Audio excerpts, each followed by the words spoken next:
Hello everyone. Welcome back to the EPSA Podcast. My name is Leonor, I'm EPSA's Publications Coordinator, and I'll be the host for the second part of the episode, ESHAA in a Nutshell, Interprofessional Collaboration Among Students. In the first part, we heard the input from medicine, pharmacy, and psychology students with regard to interprofessional collaboration and what are the expectations for students regarding the synergy among different healthcare professions and even among different health students' curricula. Additionally, we heard their views on ESHAA's, nowadays known as ESHAA, the European Healthcare Students Association's alliance, and what could be the foreseeable impact of this alliance on European healthcare students' academic and professional lives. Today, we are going to complete all the interviews of the association's part of this alliance and hear the views of nursing and dental medicine students. So, without further ado, let us begin. Benny, thank you so much for your time, for joining us today to discuss such important topics for our European students. So first of all, could you please introduce yourself and the association you represent, please? I can do that, of course. So my name is Benidicte, and I'm the president of ENSA, European Nursing Student Association. We represent nursing students and early career nurses up to 5 years after graduation. Okay, that's amazing. Yeah. Sounds so cool, so broad. Could you describe what ESHAA is in your own words, in your opinion? Yes, I can. ESHAA, it is the collaboration and also a network of healthcare student associations. We are currently 5 organizations in ESHAA, and we meet regularly and we collaborate on projects. Awesome. I see it as a place that we can learn from each other and also impact the world that we're trying to impact together, as we are such a stronger force than we are alone. Amazing. I love that. Okay, following that line, what is your association working on in including this interprofessional collaboration, and what measures do you have in education? There are quite many ways or topics that we can work upon together, and I see that very much, especially when you're talking about health or sickness or public health, or Definitely. and how the healthcare is set up, and it's a common interest across professionalisms. So Definitely. Yeah, totally agree. Okay, and following that line, actually, what advantages do you see in interprofessional collaboration within this healthcare to provide the best care we can as professionals or future professionals? I see great advantages. First and foremost, just us being able to talk to each other and getting to know each other, and the different professions that we're working with in the practice arenas.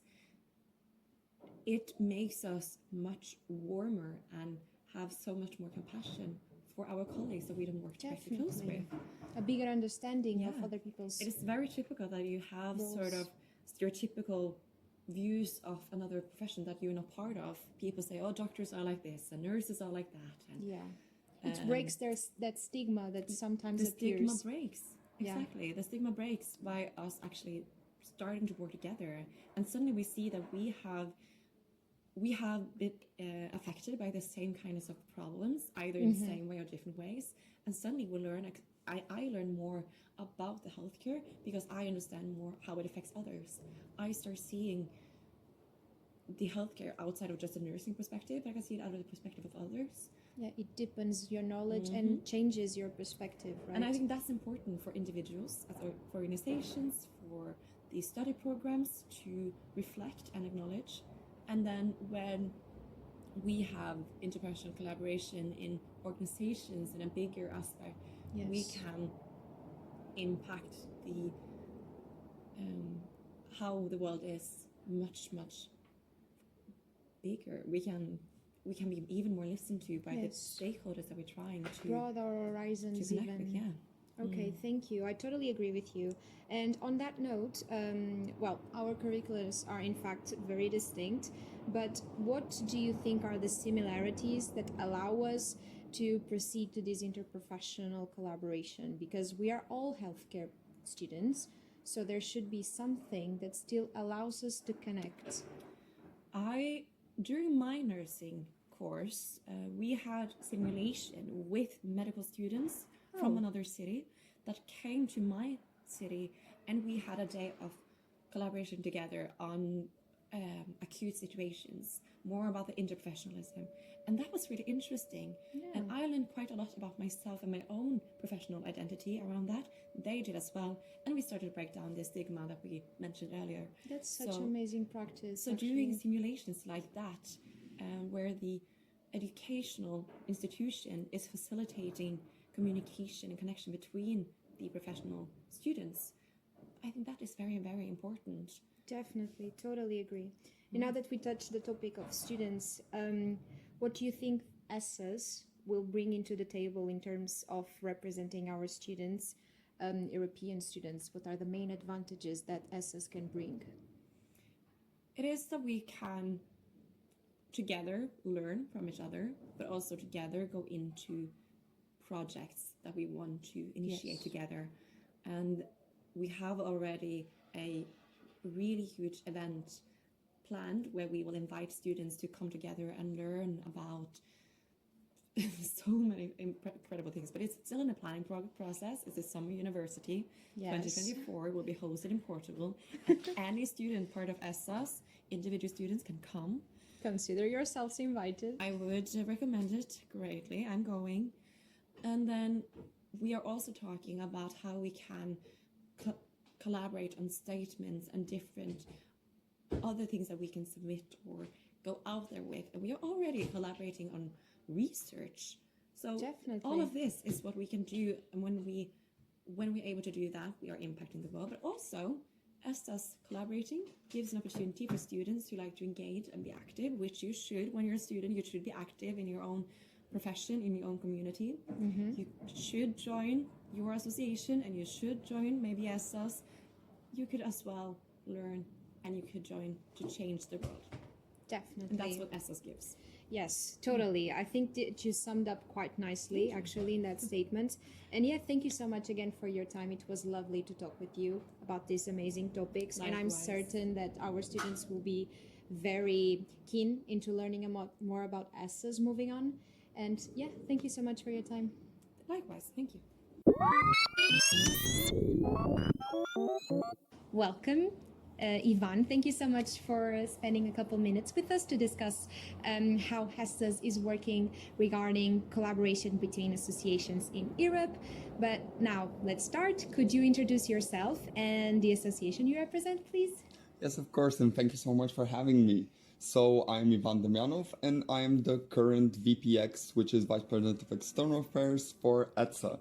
ETSA is the European Dental Students Association and was founded in 1988 and is currently representing more than 70,000 dental students from 182 dental schools in 35 different countries.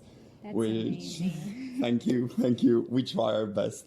And our goals is student advocacy, creating a network to collaborate between different students in all of our countries, to do research and innovation, to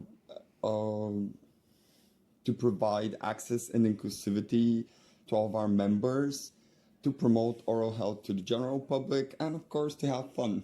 That's really ambitious, and we can actually see the application of all of those goals. But now, could you please describe ESHAs in your perspective, in your own words, please? Of course, for me, EHSAA is a wonderful alliance, if I can say, if I could call it that. I think that in recent years, the need for an interdisciplinary approach has become more and more apparent. So having an organization which can teach all of us, like all the healthcare students, to work together, to collaborate, and to realize projects together as we would someday in our common practices is something amazing, and I really support this initiative and the mission we have. Yeah, definitely. Okay, also on that note, what is your association working on to include interprofessional education, to actually open doors to interprofessional work and this kind of collaborations? If I have to give a concrete example of that, that would be during our last general meeting in Liverpool. We actually had a training session with the VPX of EMSA on interdisciplinary approach. It was a training session with him and one of our board members. So they presented how interdisciplinary approaches can work, how important it is for medical and dental medical professionals to like collaborate together.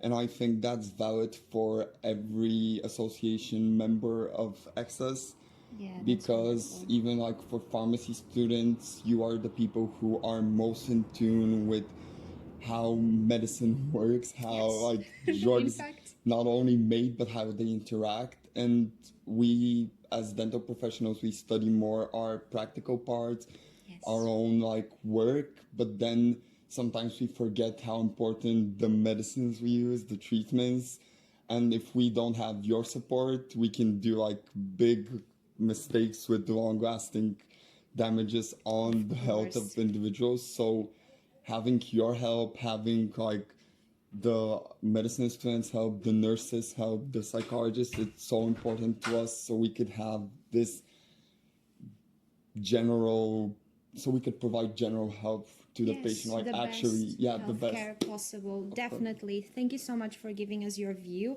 I totally agree, by the way. And our curricula is actually very different, as you were saying, very distinct. You guys have a more practical component. We understand more about medicines. But what do you think are the areas that are actually similar within our curricula that can actually contribute for us collaborating better and giving better healthcare? I actually think that right now, like as of now, Yeah. we have a lot of similarities in our curriculum as healthcare students. All of us study like basic anatomy, Of course. pharmacology as well. Like we study every aspect of the human body. Just at the end, we start to differentiate and focus more on our certain areas of expertise course. as it should be. But I still think that we are missing interdisciplinary approaches in academia. Like we are not taught how to properly interact with each other. Yes. It's always the stigma of these people are that, those people are that, they do this, that. While we should know that, no, these people do this. So if you need help with that, like if you need help prescribing some medicine and you're not really sure if that's okay, call the pharmacist, ask him. Of Like course. if you're not sure about how an underlying disease can affect your treatment, call the doctor.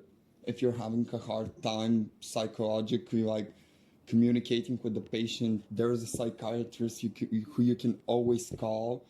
And it's the same, and even for like nurses, it's always like they are the people who are sometimes the regular caregivers for a person, Of course. and you should be able to communicate with them the specific need of the patient and to tell them like Yes. you should be careful about this and that because it can compromise our treatment or something like that. And it's so important, and we're still not taught Quite that there. in school. Yeah. Yes, we are not quite there. So finally, what advantages do you think ESSAs will bring to the students that we represent around Europe or across Europe? I actually think that access is the start of what we're talking about, is the start of implementing the interdisciplinary approaches in our curriculum and our education. I think that working together on advocacy and making policy statements together, we will be able to at some point change the way that healthcare education happens. Yes. And we can finally actually reach this level of, let's not say perfect, because There's perfect always space for improvement. of course, Yes. but a much better healthcare system, which makes for a better quality of life in general, I think. For sure, I totally agree. Okay, thank you so much, Ivan. It was wonderful to speak with you about these topics. I believe it's something that our students should also be aware of, so it's really nice to have your input on it. And I also wish ETSA the best in your missions, in your adventures, and that also our collaboration through EHSAA has the best results possible. It was lovely to have you. Thank you so much. Thank you so much. It was lovely being here, and good luck with everything you do, because I really support EPSA's mission as well, and I can't wait to continue our work together. Okay, So, thank you so much. And with this, we close our set of interviews to healthcare students represented through EMSA, medicine students, EPSA, pharmacy students, EFPSA, psychology students, ENSA, nursing students, and finally EDSA, dental medicine students. I invite you to follow all of these associations' social media in the description down below, as well as ESHAA's social media platforms. I would like to thank Luka, Charlotte, Veronika, Benidicte, and Ivan for their time, and also for sharing their views on the future of interprofessional collaboration among healthcare students and professionals, and also ESHAA's own future. I would like to remind you that this podcast series seeks to bring education and awareness that pharmaceutical students and future pharmacists need to provide best care to their patients. So I encourage you to keep joining us as we fuel our passion for pharmacy and the healthcare sector in general, one conversation at a time. Finally, don't forget to leave those 5 stars on Spotify and drop a like in all other platforms where you found this podcast. Thank you so much for being here with me, and I'll see you on next episode. Bye.